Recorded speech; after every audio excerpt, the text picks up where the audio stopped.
What did you see in that last performance? Anything special, or was it just the opponent that he was facing?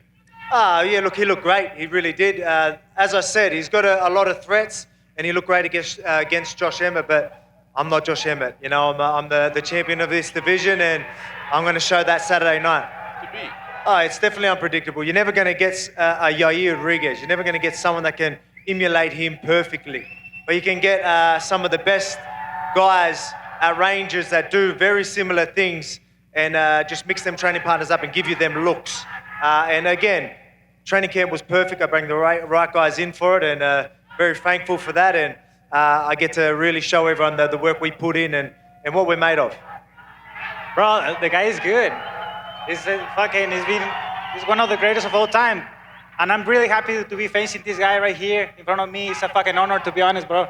I have nothing but good things to say about you. And we're gonna fucking get a banger Saturday night, for sure. How do you train to be unorthodox? I don't know, I think I'm weird. No. Just, it's like I always try to give this kind of explanation to people that ask me that thing. It's like, let's say if you imagine yourself being in a black space, and every time you throw a punch, you can draw a white line. It will always be the same motion of fighting, like the 1, 2, uppers. Every single action you do, it will be always in like the same line. What about the spaces that aren't fulfilled yet? How are you going to be able to fulfill those spaces that nobody has done yet? And those are the things that I focus on my game. Like what can I do from weird situations where I'm stepping in a weird angle. What can I do from there? Where can I jump from there? Where can I flip? What can I do? So I think that's a correct answer for you. But How do you train to fight somebody like that? I mean, like it's going to come down to the training partners, really having guys that are going to really give you that good look. That's going to be unpredictable and throw crazy things. So getting elbow pads, knee pads, just doing some crazy stuff. Like it's wild. It's like it's like saying that it's that crazy and unpredictable. It's almost like he doesn't know what he's doing. It's calculated. He knows what he's doing, but it is very hard to read. So you're going to get the best looks you can in camp. So I'll be ready for everything. But I just want to say, I've been talking to all the fighters all week, and international fight, we are fucking pumped to put on a show for everybody. I fucking guarantee you. What would you say is the biggest thing that you know now going into this fight that you didn't know going into your first championship fight? It's a good question. Just be me. Just be me. Like I have been myself through the whole process, but it was tricky to just really be comfortable and confident that way. Where now, I'm just like, be myself. Just do your thing. You know what I mean? It's just go with emotions. I'm pretty experienced with it all now, and just enjoy it. Enjoy the international fight week. Enjoy Vegas, and enjoy the cracking fights that are going to happen this weekend. What did it take to get to the place where you felt that you had the championship mentality? I think that it takes you to believe in yourself. I was working with Aletia Olmedo is her name, and she was my sports psychologist. And I like to sleep with audios and wake up with the same. And it's just affirmations, it's put in your head that you can do things, believing in yourself, and then you can make things happen. And it's not a trick, bro. It's just something that is always there. It's a matter of you believing in yourself and the team that you have around you, good group of people that loves you and support you, and everything else is gonna be there. Can you put into words what it would mean to you for both of you guys to win on Saturday? Fuck, man, that's a simple question and a big question as well. It means the work that we have been putting each, right? But together at the same time as a Mexican team, you want to see it that way. It's been years and years of working on this dream, and we're changing literally the history of Mexico. Not only in MMA, but in sports. And if that doesn't say enough, I don't know what else to say, because we're literally changing the way that sports are being seen in a whole country, and that's big enough. How does it feel to be sharing this stage with them? Yeah, man, it's pretty crazy. It just shows you how big the sport's getting over in Australia in our region. We're getting, it's International Fight Week. We've got that many, even how many Mexicans are on this as well. So it just shows you how much this sport is growing. And only up from here, UFC and mixed martial arts is going to take over all sports, I think. And I can't wait to really put on a show this weekend and really do it again for the Aussies. There's going to be a lot of guys, and I've been talking to them all. They're all pumped, ready to set a statement, and I can't wait to finish it with a bang. Division, but if you're victorious Saturday evening, how many more contenders in the featherweight division would you feel you need to face to feel satisfied with your title reign? Mate, I told you, and I ain't lying, and I'm proving it time and time again. I want to be active, and I'm going to get that rematch. I'm going to get that second belt, and I'm going to keep both divisions busy. I promise you that. So I've got business to deal with this weekend. As I said, I'm taking him really serious, but obviously moving forward, I want to keep both divisions busy once I take that belt. But like I said, I've got a Fred in front of me. Let me deal with that, and we'll see what happens after that. So, I'm curious, when you look back at those first two fights with him, and you're watching him fight now, what is the biggest change in his fighting skill set that you've noted the growth in? Oh, man, I mean, I think he's more mature. Let's go, guys! ¡Vamos, perros! Man, for sure, he's a very dangerous opponent as before because he's mature, he has more experience, and he's very motivated. And I think that's the key, you know? I was saying this yesterday, actually, like with Figueiredo, for example, he was like dumb to fight with me, like, oh, I'm sick to fight with Moreno again. But Pantoja is like excited, like I want to cut his hair and whatever. He's scared, so that makes him feel, makes him dangerous. So man, I'm ready for the challenge. You think your business with Pantoja will be done on Saturday, considering it would be 3 fights. Oh man, he has 2 wins. Man, that's the goal. You know, that's the goal. So other thing, like a lot of people ask me, like, oh, this new rivalry with Pantoja, you are more excited for the rematch and whatever. Like, man, I just want to win, man. I just want to win. I just want to keep building my legacy, and that's it. I'm curious, what do you make of his growth in the octagon as a champion? First, I don't understand this hate about me. I'm a very good fighter. I respect Moreno. I respect his family. He know about that. But Saturday night is gonna be very special. 5 rounds. It's gonna be a war. I know have Volk and Yair in the semi card. It's hard to get the fight of the night, but that's what I want. I want to make the fight of the night, make a beautiful show for everybody. And I feel happy for all that. That's putting the fight more hype. I appreciate all that. Thank you, guys. Señores, pues nada, antes que nada, pues miles de gracias por venir por acá. Yo sé que hacen el esfuerzo y la verdad yo personalmente, y sé que hablo también por Yair, estoy muy contento de ver tantas pinches banderas mexicanas alrededor y quiero que igual se vea el pinche sábado, claro que sí. Thank you so much. I see all these flags. I know the effort that you put in here is awesome to see so many Mexican flags on Saturday. Let's do it.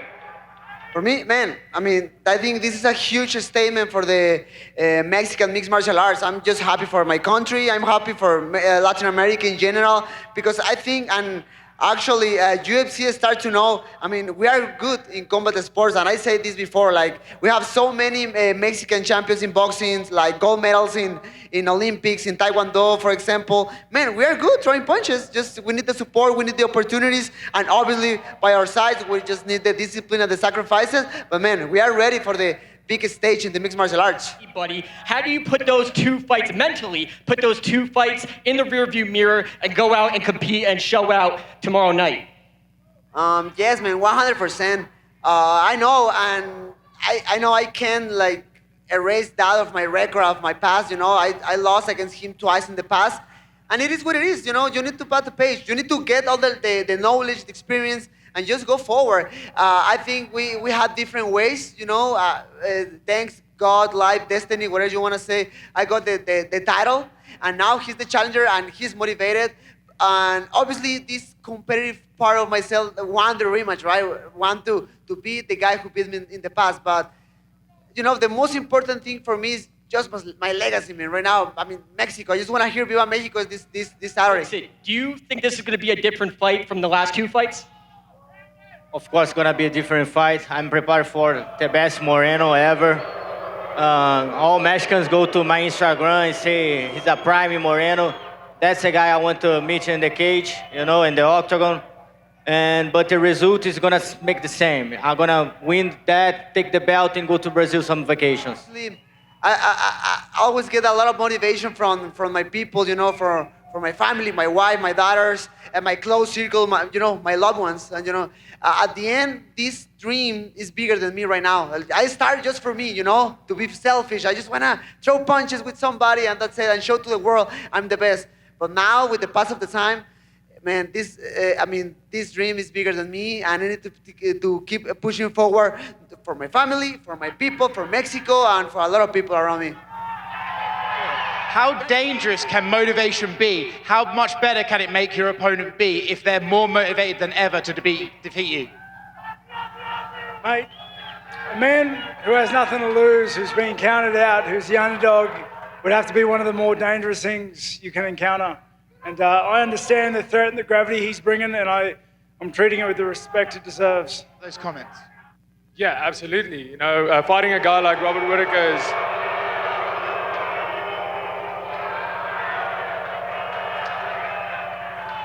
Yeah, fighting a guy like Robert Whittaker, having nothing to lose, that's absolute BS. I have everything to lose.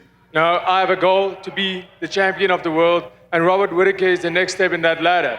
It's a very, very, very tall order, but I believe I did everything I possibly could, and I know I'm ready to overcome this obstacle to get to the next stage and be the #1 contender. So having nothing to lose, I have absolutely everything to lose. And you'll see how I fight like somebody with everything to lose on Saturday night. To fight you, but on paper, skill for skill, could this be a harder fight for you than Israel Adesanya? Well, I 100% believe that Robert Whittaker has a more all-around skill set than Israel Adesanya, whereas with Israel Adesanya, he has his own style, which he is incredibly, incredibly good at, and that's why he is right now at the top as one of the greatest middleweights ever, if not the greatest. So, Whittaker, this is my title fight. Whittaker, in my mind, is the most important fight of my life, and that's how I see it. Beating Robert Whittaker will immediately show the world that this is a new threat, because that has never happened before other than Israel Adesanya in the past decade. And that's why I'm here to show that I am the next and the future middleweight champion. How do you stay so mentally prepared knowing that you're going to face the carnage likely Saturday evening against another game opponent? Mate, it's just the threat of another guy trying to take what's mine. I understand it doesn't matter whether he's a fighter in the UFC or a Macca's clerk. It's the same feeling. He's trying to take what's mine, and I'm not going to let him. Saying that he's everything he's cracked up to be, then, what would a win over him prove to you and yourself and the people watching where your ranking is in this division? It's like back in the mix, you know what I mean? It was the pandemic times weren't too kind to the old hangman, so I'm looking to get back into the mix. A win over Jalen Turner puts me back in contention. But what does it take for you to defeat someone like Bo Nickel? Well, this is not my first rodeo. I'm going to go in there and fight this guy. I mean, this guy, his wrestling doesn't scare me. I feel like I'm all around. I feel like I'm a better fighter. You guys don't know me yet, but you guys will on Saturday. I'm just glad you take the fight, man. So appreciate you stepping in on short notice. It means a lot to me because I put a long camp in, and thank you, bro. Appreciate it. Hell yeah, let's have a war, bro. Let's go. I don't know about a war, but something's gonna happen. I know something's gonna happen. I know that for sure. I don't really feel any extra pressure. I put a lot of pressure on myself to go out and perform. Of course, there's people that want to see me fail because I'm so new and I've got a lot of hype. But I think there are even more people that want to see me succeed and achieve my goals. So, for me, it's just about competing to the best of my ability. And, I have a great team, great coaches, and very grateful for everybody, grateful for the fans, and we're going to have an awesome fight on Saturday. Damn, I can't wait for Saturday night. Let's go! So I'm curious, how are you approaching this fight, and what were your emotions when they were told you were going to be his last opponent? It's just a blessing, man. Like, when I saw the email, I was like, Robbie Lawler, I've been talking about fighting this guy since I was 18 years old when I got into this sport. And I was just like, yeah, I'll take it anywhere. We'll go anywhere. I'll fight him. I love it. Just blessed, man. Conferences. Is there any message you want to tell the fans that are here in attendance, considering this might be the last time they get to see you here? Just thanks for all your support. I mean, the support of MMA. I mean, I've been doing this for a long time. Without the fans' support, I wouldn't be able to make a living doing this. I've been doing this for a long time, and thanks to all the fans. Is there a different level of mental preparation for a fight that could be as violent as ones that Robbie usually is in? No, I'm just here to fight, man. All my fights are violent, so I plan to meet violent with violency, so I can't wait. Sport. After you conclude your career as a competitor, how do you plan on continuing building the sport as an ambassador and a respected ambassador at that? I'm gonna continue to do what I'm doing. I'm coaching fighters at our gym, giving back to the sport. So many guys before me helped me get to where I am today. So there's a lot of energy put into my career, and I'm gonna give back to the sport and touch as many lives as I can.